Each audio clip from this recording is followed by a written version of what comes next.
Hi students, welcome to my channel once again. CS aspirants computer science के 2021 के class 12 के बच्चों के लिए वीडियो बना रहा हूँ। बच्चे ऑन डिमांड ये वीडियो मैं बना रहा हूँ क्योंकि आप लोग लगातार मेरे से डिमांड कर रहे थे कि सर हमें फाइल हैंडलिंग टॉपिक पे हमें प्रॉब्लम है, आप फाइल हैंडलिंग टॉपिक को हमें थोड़ा वीडियो के थ्रू समझाइए। तो मैं आपको पता है 3 फाइल में से बाइनरी फाइल को मैं सबसे पहले चूज़ किए।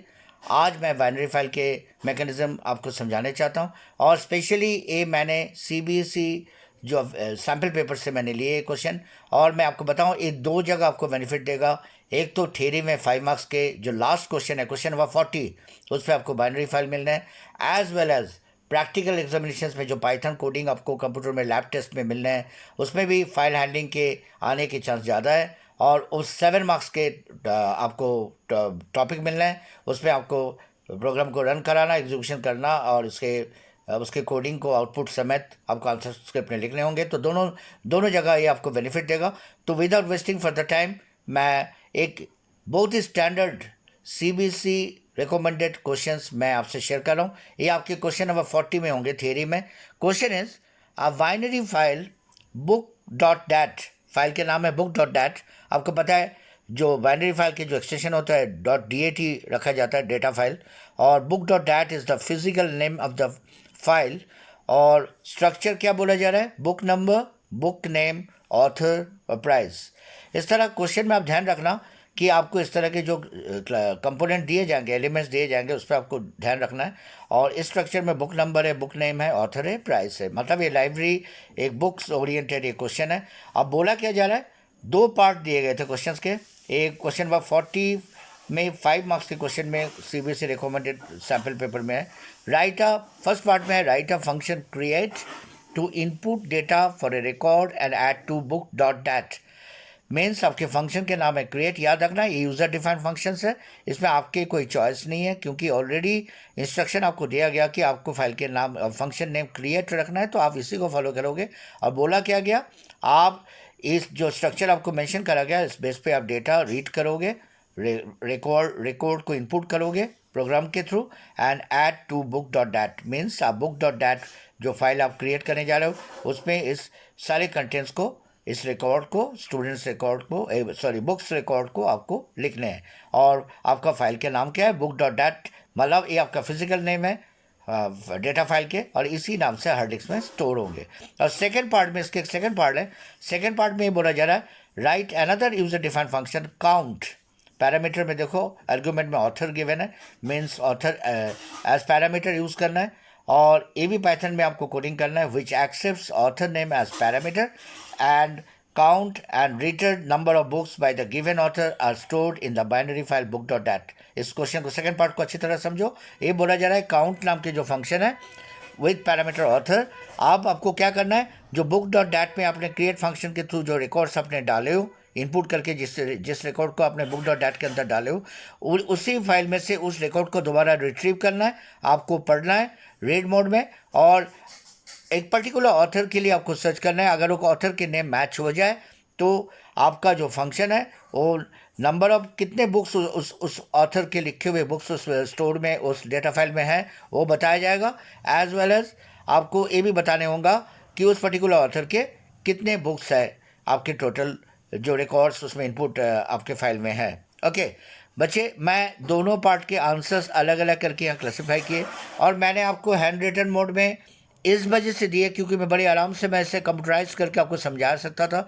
बट मेरे को जहाँ तक लगता है हैंड रिटन मोड में अगर इस चीज़ को समझाने में, एक तो आपको भी इस चीज़ के एक गट फीलिंग आएंगे, आप एक अच्छी फील करोगे क्योंकि हैंड रिटन मोड में आपको आंसर शीट में करना है, बाद में इसे आप बड़ी आराम से रन करा के कंपाइल करके देख सकते हो। और मैं लास्ट में इसके स्निपेट भी आपको शेयर कर दूंगा। ओके, आपको पहले ही बता दूं, बाइनरी फाइल जब भी आप देखोगे क्वेश्चन में बाइनरी फाइल मेंशन है, आप समझ जाना आपको पिकल मॉड्यूल इंपोर्ट करना है। आपको एक चीज़ ध्यान रखना है, पाइथन में कुछ सपोर्टिंग लाइब्रेरी फंक्शंस होते हैं, कुछ मॉड्यूल्स होते हैं, उस मॉड्यूल को सपोर्ट लेने होते हैं जब पर्टिकुलर कुछ काम के रिगार्डिंग, जब कोई पर्टिकुलर रिलेटेड टॉपिक पे आप करने चाहते हो तो आपको उसके करस्पॉन्डिंग मॉड्यूल्स को चूज़ करना है। तो बाइनरी फाइल जब भी करने होंगे आप माइंड में एकदम बिठा लो, माइंड एकदम फिक्स कर लो माइंड में कि मेरे को किसी भी हालत में पिकल मॉड्यूल को इंपोर्ट करने हैं। इंपोर्ट करने का मतलब आप अपने पाइथन कंपाइलर को इंस्ट्रक्शन दे रहे हो कि मैं during the passage of lines, इस प्रोग्राम के दौरान जब मैं प्रोग्राम को तुम आगे डेवलप करोगे, आप पिकल के जो सब फंक्शंस है, पिकल के अंदर के जितने भी सपोर्टिंग फंक्शंस है उसके यूज़ आप लोगे। तो सबसे पहले क्रिएट फंक्शन, क्योंकि आपको पहले बताया था ए पार्ट में क्वेश्चन में क्रिएट लिखा हुआ था यूज़र फंक्शन के नाम, यूज़र डिफाइंड फंक्शंस है, तो आपको पता ही है।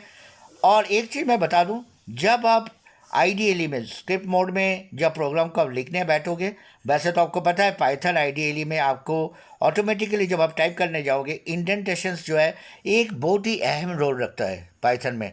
आपको ये चीज़ डेफिनेटली पता होगा। दूसरे लैंग्वेज में इसके इतना इंपॉर्टेंस नहीं है, क्योंकि यहाँ C++ की तरह या सी की तरह अलग करके कोई बॉडी को डिफाइन करने के लिए कोई ब्रेसेस यूज़ नहीं करा जाता है, ना कोई कर्ली ब्रैकेट यूज़ होता है, ना कोई राउंड ब्रैकेट यूज़ होता है। यहाँ इंडेंटेशंस के ऊपर डिपेंड करता है कि किस पार्ट को किस पार्ट के अंदर डिफाइन करा जा रहा है। हर पार्ट के जो बॉडी होता है वो इंडेंटेशन से समझ आता है कि कौन से लॉजिकल इंस्ट्रक्शंस किस पार्ट के अंदर डिफाइन है। तो आपने गौर किया होगा, ये जो मैं राइट जस्टिफाई करके बहुत सारे लाइन आगे लिखा है, इसका मतलब मैं ये बताने चाह रहा हूँ कि क्रिएट फंक्शंस के अंदर पहले ही आपको बता दूं, कोई भी फंक्शन डिफाइन करते थे आपको डेफ स्टेटमेंट यूज़ करना होता है। Define DEF, def statement forward by space, फिर आपका फंक्शन नेम आ गया, कोलन। इस सिंटैक्स से आपको पता ही है। अब आपको मैं पहले ही बता दूं, आपने नोट करा होगा मैं राइट जस्टिफाइड करके बहुत सारे लाइन मैंने राइट जस्टिफाइड करके लिखे आगे के। It what does stand, it means मैं ये बताना चाह रहा हूँ कि आगे के जितने भी लाइन है, 1 2 3 4 5 8 9 लाइन है, ये लाइन्स सब क्रिएट फंक्शंस के सब पार्ट है, क्रिएट फंक्शंस के बॉडी में है। इट मीन्स यू गॉट ना, इट मीन्स ये बोला जा रहा है, पाइथन को समझ आ रहा है कि क्रिएट फंक्शंस के अंदर के बॉडी को आप यहाँ डिफाइन कर रहे हो। तो यहाँ सबसे पहले हमने एक ऑब्जेक्ट फाइल के नाम रखा है FOVJ। याद रखना, ये आपके चॉइस है, आप कुछ भी नाम रख सकते हो। ये एक्चुअली आपके लॉजिकल फाइल नेम है। और ये जो ओपन स्टेटमेंट से आप फाइल के, आपको पता है सबसे पहले फाइल को ओपन करना होता है, और फाइल के फिजिकल नाम, क्योंकि क्वेश्चन में गिवन था book.dat, और ये नाम स्ट्रिक्टली आपको फॉलो करना है और कोटेशन के अंदर इन्वर्ट करना है, कॉमा AB का मतलब आपको अच्छी तरह मालूम है, A फॉर एपेंड और B फॉर बाइनरी। अब एक क्वेश्चन होगा कि मैं एपेंड मोड में क्यों यूज़ किए, मैं यहाँ राइट मोड ना करके एपेंड मोड क्यों किए। आपको पहले ही बता दूं, राइट मोड में प्रॉब्लम क्या होता है, राइट मोड में आप लिख तो लेते हो, बट किसी कारण अगर फर्दर उस प्रोग्राम को आप दोबारा अगर आप कोई सेकंड टाइम अगर आप यूज़ करने जाते हो, तो अगर राइट W मोड में आप करोगे तो इन डैट केस आपके एग्जिस्टिंग डेटा जो पहले वाले जो जितने भी गिवन रिकॉर्ड्स है वो डिलीट हो जाएंगे, ओवरराइट हो जाएंगे। दैट्स वाई आप हमेशा जब आपको लगेगा नहीं मेरे को सारे रिकॉर्ड को रिटर्न करना है, जो रिकॉर्ड फर्दर ऐड होगा राइट मोड में वो फर्दर ऐड होना है अपेंड मोड में, डेफिनेटली आपको अपेंड करके अपेंड मोड में, that mean A for append और B फॉर बाइनरी। आपको पता है B के बाइनरी के लिए B आपको सफिक्स में डालना है। अब क्या है, आपके पास जो जो इंक्वायरीज पूछा गया था, आपको बोला गया था प्रोग्राम के अंदर, आपको बोला गया था book number, book name, author, price, तो सिक्वेंशियली एक एक करके आप इनपुट करते जाओ। जैसे पहला कंपोनेंट आपके बुक नंबर है, तो आप जानते हो इनपुट स्टेटमेंट यूज़ करा गया है इंटीजर टाइप में, तो ये बहुत ही सिंप्लीफाइड फॉर्म में मैंने पहले बुक नंबर को स्टोर करा। उसी तरीके से आप बुक नेम को भी स्टोर करो, बुक नेम को भी हमने इनपुट के थ्रू कराया, इंटर बुक नेम। फिर आगे आपके ऑथर नेम, वो भी इनपुट। देखो डिफरेंट 3-4 लगातार 4 बार इनपुट स्टेटमेंट यूज़ हुए, क्योंकि 4 कंपोनेंट थे। इस तरह बड़ी आराम से आप जो भी प्रोग्राम के थ्रू जो डेटा आपको सप्लाई करना है, जो डेटा अब एज एन इनपुट लेना है और फर्दर आपको डेटा फाइल में डालना है, पहले इस तरह के जितने भी आपके पास कंपोनेंट होंगे उनको रीड आउट कर लो। आपने 4 कंपोनेंट और एक स्ट्रिक्टली जो क्वेश्चन में गिवन आपके पास वेरिएबल नेम है, जो कंपोनेंट के नाम दिया गया उसी को फॉलो करना, आप अपने ढंग से चेंज नहीं करना। It will be better practice कि पेपर में दिए हुए क्वेश्चंस को उसी के अकॉर्डिंगली चलो, अदरवाइज आपके नंबर मार्क्स एग्जामिनर डिडक्ट करने की चांस होता है। दैट्स वाई आप ज़रा से भी चेंजेस मत लाना, उसी को फॉलो करना। तो और एक चीज़ और बता दूं, आप बुक्स के जगह अगर यहाँ सैलरी के एम्प्लॉय ओरिएंटेड क्वेश्चन होते हैं, या मानो यहाँ कोई और टॉपिक हो जाता, स्टूडेंट्स ओरिएंटेड के क्वेश्चन होते हैं, स्टूडेंट बेस पे होते हैं, इसी तरह डिफरेंट क्वेश्चन में आपके सिर्फ कंपोनेंट बदलेंगे बट मैकेनिज्म वही रहेगा। तो आप एक चीज़ नोट करो, पहले हमने फिर दोबारा देख लो, ओपन किए, ओपन करके हमने फाइल ऑब्जेक्ट एक हमने लॉजिकल फाइल नेम क्रिएट किए, इसके अंदर हमने इस वाले बुक डॉट डैट को ओपन करने के इंस्ट्रक्शन दिए, ओपन कराया। फिर हमने 4 कंपोनेंट को रीड कर लिए। 4 कंपोनेंट को रीड करने के बाद एक बहुत इंपॉर्टेंट एस्पेक्ट मैं आपको यहाँ बताना चाह रहा हूँ कि बाइनरी फाइल में पाइथन की जो मैकेनिज्म है, वो बाइनरी फाइल की जो डिफरेंट डिफरेंट कंपोनेंट्स है, उससे पहले लिस्ट ऑफ एलिमेंट्स के फॉर्म में हमें उसे एक रिकॉर्ड फॉर्मेशन देने होते हैं। दैट मीन्स आपको अच्छी तरह से मालूम है, तभी यहाँ स्क्वायर ब्रैकेट यूज़ हुआ है, क्योंकि आपको पता है लिस्ट में आपके जो सिंटैक्स होता है, लिस्ट के बिगिनिंग और एंडिंग सबस्क्रिप्ट जो है वो स्क्वायर ब्रैकेट होता है। तो 4 कंपोनेंट्स सिक्वेंशियली जैसे आपके क्वेश्चन में गिवन है, बुक नंबर को पहले रखने थे, book number, then book name, comma, followed by author, comma, price. 4 component को हमने एम्बेड किए स्क्वायर ब्रैकेट के अंदर, और हमने इस रिकॉर्ड के नाम रखा है, वेरिएबल नाम रखा है REC। ये आपके चॉइस है, आप कुछ भी रख सकते हो। और इस तरह आप 4 कंपोनेंट, 4 की जगह आपके पास 6 कंपोनेंट होते तो 6, अगर 2 कंपोनेंट होते तो 2, जितना नंबर ऑफ कंपोनेंट्स होंगे उस हिसाब से रिकॉर्ड को फॉर्म करोगे। अब पिकल जो आपने इंपोर्ट करे थे, अब उसके यूज़ आपको यहाँ मिलना है।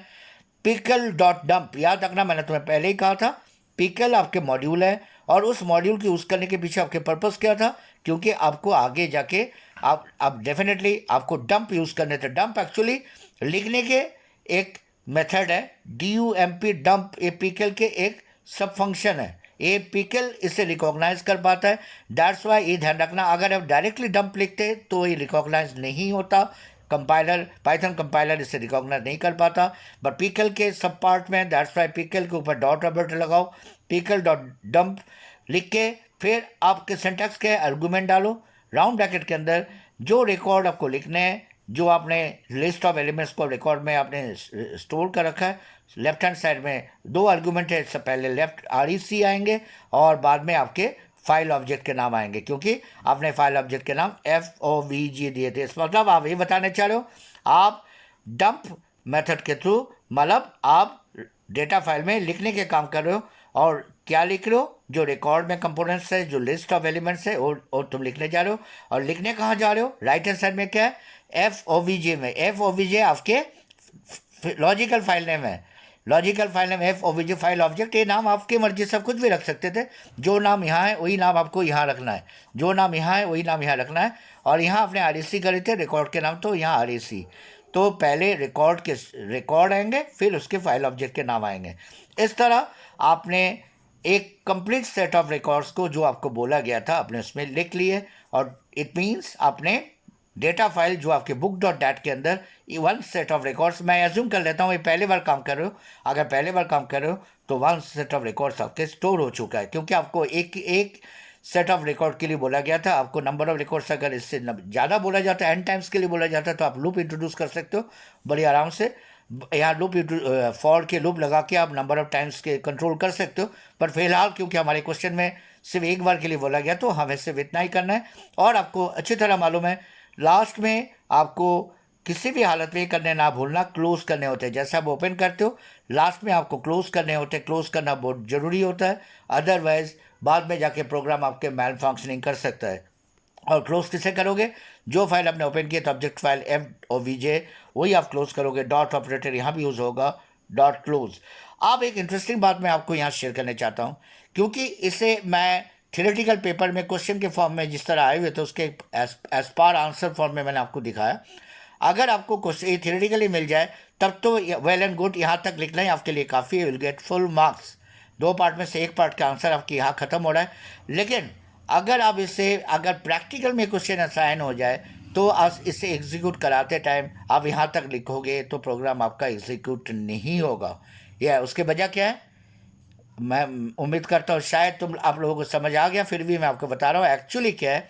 ये डिफाइन करा गया, ये क्रिएट के अंदर, क्रिएट फंक्शन को हमने डिफाइन करा, और क्रिएट के बॉडी के अंदर ये सारे सेट ऑफ इंस्ट्रक्शंस है।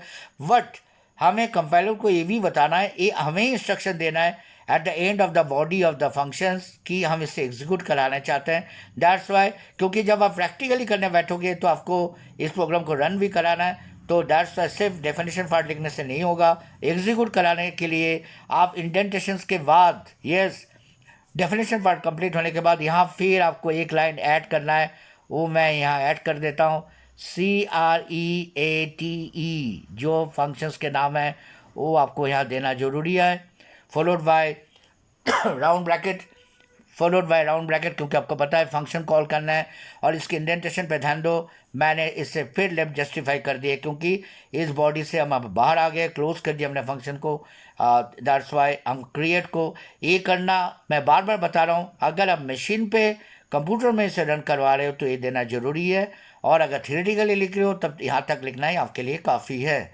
इस तरह अगर आप इस इंडिविजुअल इस क्वेश्चन को रन कराते हो, इस पार्ट को रन कराते हो, तो ये प्रोग्राम रन होगा, और ये प्रोग्राम रन होने से क्या होगा, आपसे सेट ऑफ रिकॉर्ड ये पूछा जाएगा, उसके करस्पॉन्डिंग आपके बुक डॉट डैट फाइल के अंदर एक रिकॉर्ड स्टोर होंगे, और आप चाहते हो तो नोटपैड में भी जाके उस फाइल को कंफर्म कर सकते हो। आप देखोगे आपके हार्ड डिस्क में उसी पाथ में बुक डॉट डैट नाम के एक फाइल क्रिएट हुआ है, जिसके अंदर जो डिटेल आप दोगे, book number, book name, author और प्राइस, वो सारे उसमें स्टोर्ड हुए तुम्हें दिखेंगे। इससे कंफर्म हो जाएगा कि आपका प्रोग्राम रन हुआ है। अब सेकंड पार्ट, इस क्वेश्चन में सेकंड पार्ट में क्या बोला गया था कि जो रिकॉर्ड हमने उसमें डाले, चाहे एक रिकॉर्ड हो, चाहे 4 रिकॉर्ड हो, चाहे 5 रिकॉर्ड हो, मानो इस प्रोग्राम को अगर आप 5 बार रन कराते हो तो नेचुरली 5 रिकॉर्ड ऐड होंगे, क्योंकि आप आपने अपेंड मोड में काम किए। अपेंड मोड में आपको पहले ही बताया मैंने, रिकॉर्ड ओवरराइट नहीं होता है, रिकॉर्ड ऐड होते जाते हैं, अपेंड होते रहता है, ऐड होते रहते हैं फर्दर। अब होगा क्या, आप सेकंड पार्ट को देखो, सेकंड पार्ट थोड़ी ट्रिकी है। सेकंड पार्ट में एक फंक्शन दिया गया काउंट, और आर्गुमेंट में बोला जा रहा है ऑथर। ऑथर क्यों बोला जा रहा है, क्योंकि हमें इस क्वेश्चन में ही बोला गया ऑथर के, मानो आपने, मैं एग्जांपल दे रहा हूँ, आपने इस तरह 4-5 रिकॉर्ड अपने डाले, उनमें एक पर्टिकुलर ऑथर, सपोज करो मैं अपने ही नाम ले लेता हूँ, सपोज आशीष, आशीष ऑथर है, और आशीष की भी बुक है उसमें, और आप उसी को सर्च करना चाह रहे हो कि कितने बुक्स है जो जिसके ऑथर आशीष है, तो आप उस लॉजिकली हम इस प्रोग्राम को देखते हैं। अब यहाँ सेम स्टाइल, डेफिनेशन काउंट होने के बाद, डेफ फंक्शन यूज़ करने के बाद, और एक चीज़ और बता दूं, जब आप मशीन पे चलाओगे, इससे अलग करोगे तो डेफिनेटली इसके लिए इंपोर्ट पिकल दोबारा कर लेना, ये दो, क्योंकि ये दोनों पार्ट में क्वेश्चन का आंसर के बेस पे एक ही जगह जॉट डाउन किए। आप अगर सेपरेटली चलाओगे तो इंपोर्ट पिकल यहाँ भी आना है सेकेंड प्रोग्राम के लिए, डेफ काउंट ऑथर। और अगर सिंगल प्रोग्राम में करते हो तो एक बार इंपोर्ट पिकल ही काफ़ी है, एक बार इंपोर्ट करने से पूरे प्रोग्राम में उसके एक्सेस हो जाएंगे। आप क्या है, क्योंकि आर्गूमेंट में ऑथर है, ऑथर के बेस पे सर्च होना है, तो आगे फिर वही स्टाइल, ओपन करने के स्टाइल जैसे पूरा आप से बनता देख लो। पहले अपेंड मोड में करे थे क्योंकि हम लिखने के काम करे थे, अब हम पढ़ने जा रहे हैं तो हमारे मोड हो जाएंगे RB, read mode, read in binary. तो इस पॉइंट टू बी नोटेड, इस चीज़ को ध्यान रखना, और लिखने का तरीका वही है कोटेशन के अंदर। अब क्योंकि हमें नहीं पता कितने बुक्स एक पर्टिकुलर ऑथर के होंगे, तो हम एक काउंटर ले लेते, क्योंकि हमें बताया गया था, हमें बताना है कि how many books, how many number, we have to return number of books by the given author one stored in binary file. That's why हमने एक काउंटर ले लिए, नम करके वेरिएबल नेम दिए इंस्लैश के 0 से। नेचुरली अगर पर्टिकुलर उस पर्टिकुलर ऑथर के जिससे हमें सर्च करना है उनके जितने भी बुक होंगे वो बाद में पता लग जाएगा, और नहीं होंगे तो 0 रिटर्न करेगा। और अब हमने ट्राई एक्सेप्ट ब्लॉक यूज़ किए, आपको पता है बहुत ही, जैसे इफ़ एल्स होता है, ट्राई एक्सेप्ट एक पाइथन के बहुत पॉपुलर ब्लॉकिंग है, कि ट्राई के थ्रू अब पहले हम जब तक वाइल लूप लगाए ट्राई के, यहाँ भी इंडेंटेशन पे ध्यान देना, ट्राई के सब पार्ट में, ट्राई के बॉडी के अंदर हमने वाइल लूप लगाया। वाइल ट्रू मतलब हमें बताना चाह रहे हैं जब तक कंडीशन ट्रू होता है, इट मीन जब तक रिकॉर्ड अवेलेबल होगा तो हम इससे वाइल के बॉडी को एग्जीक्यूट कराएंगे। इसी वजह से देखो, इस पॉइंट टू बी नोटेड, इस चीज़ बहुत बारीकी से समझ जाना, क्योंकि जब आप थियोरेटिकल पेपर में लिखने बैठोगे आपको इस चीज़ में ध्यान देना है। ये मत सोचना कि कहीं पे भी लिख दूं, क्योंकि पाइथन में इनके बहुत इंपॉर्टेंट सिग्निफिकेंट रोल है। अब ट्राई के अंदर आपने वाइल लगाया, वाइल के बॉडी लगाया आपने, वाइल ट्रू पे आप एग्जीक्यूट करवा रहे हो। अब वाइल के बॉडी जब चलेगा वो भी वाइल से भी आगे निकल जाएगा, राइट जस्टिफाई होगा।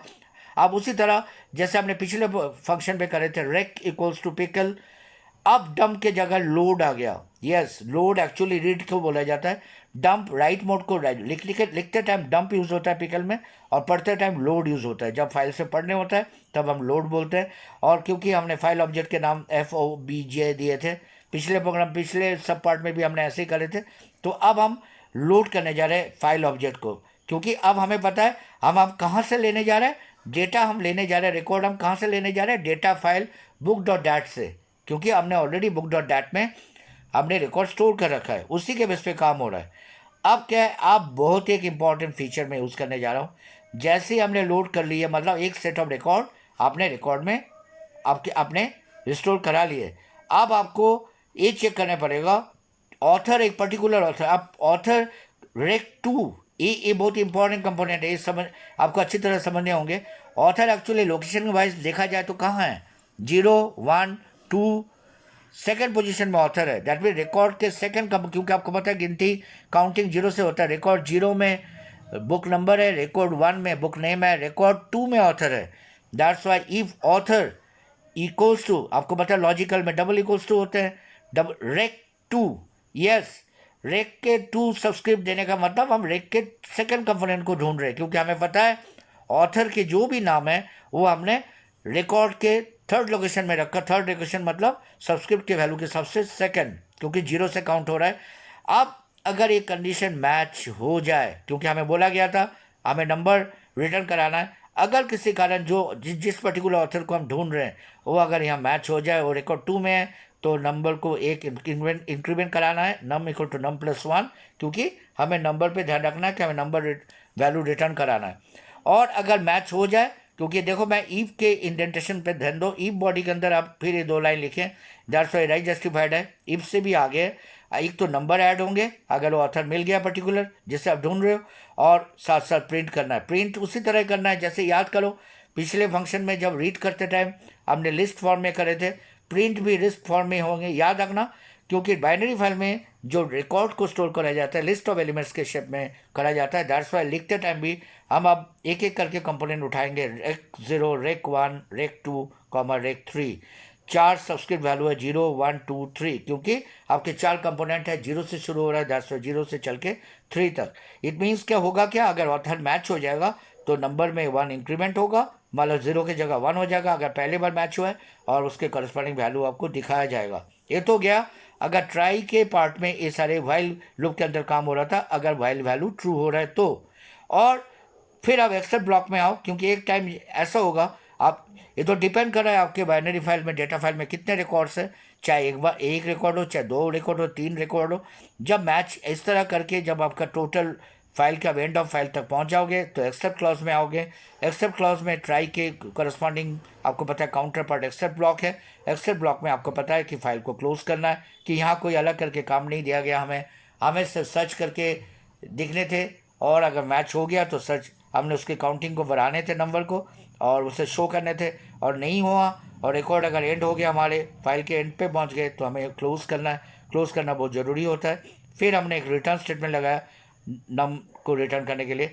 यहाँ भी वही लॉजिक जैसे मैं पिछले फंक्शन में बोला था, अगर थियोरेटिकल क्वेश्चन आ जाए तो यहाँ तक करना है, यहाँ तक करते ही आपके प्रोग्राम एंड हो जाएंगे, ये आपका प्रोग्राम के एंड है। आपको थियोरेटिकल आंसर देने में इसके बाद आपको नहीं करना है। लेकिन यहाँ भी वही लॉजिक, अगर आप इसे कंप्यूटर में चलाने चाहते हो, ये मैं यहाँ बोल देता हूँ, मैं यहाँ रिमार्क कर देता हूँ, this is the end of program, end of function.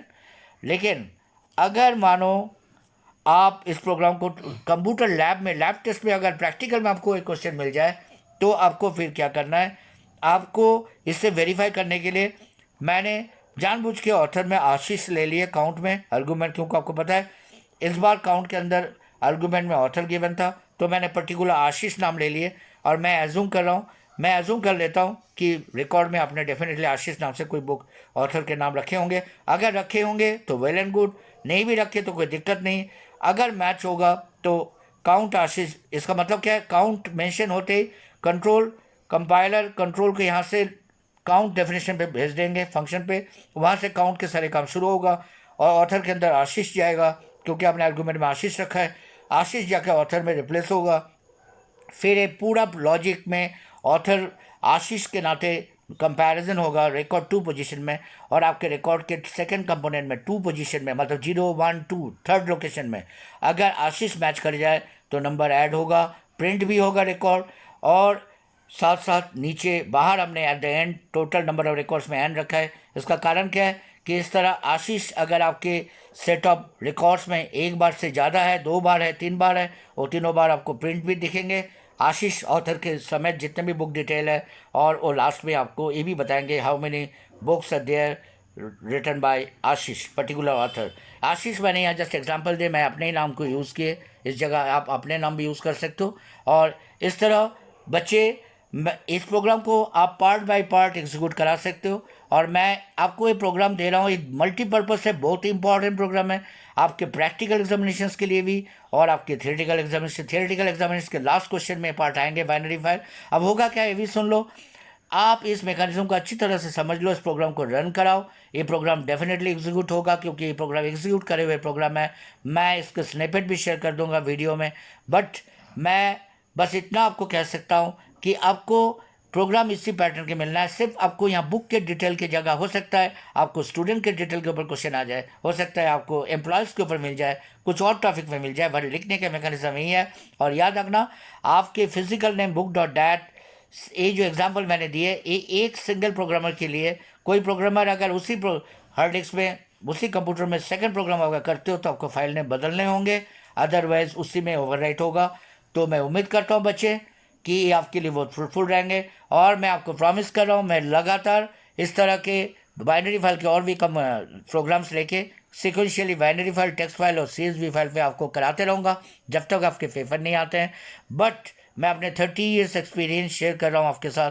But मैं मेहनत तभी करूँगा जब आप मेरे को व्यूअरशिप दोगे, आप मेरे को मोटिवेट करोगे, आप मेरे चैनल को सब्सक्राइब करोगे। तो मैं आपको प्रॉमिस कर रहा हूँ 29 में ही आपके पेपर होने तक मैं लगातार आपसे मिलता रहूँगा और आपको हेल्प करते रहूँगा। Take care, bye bye.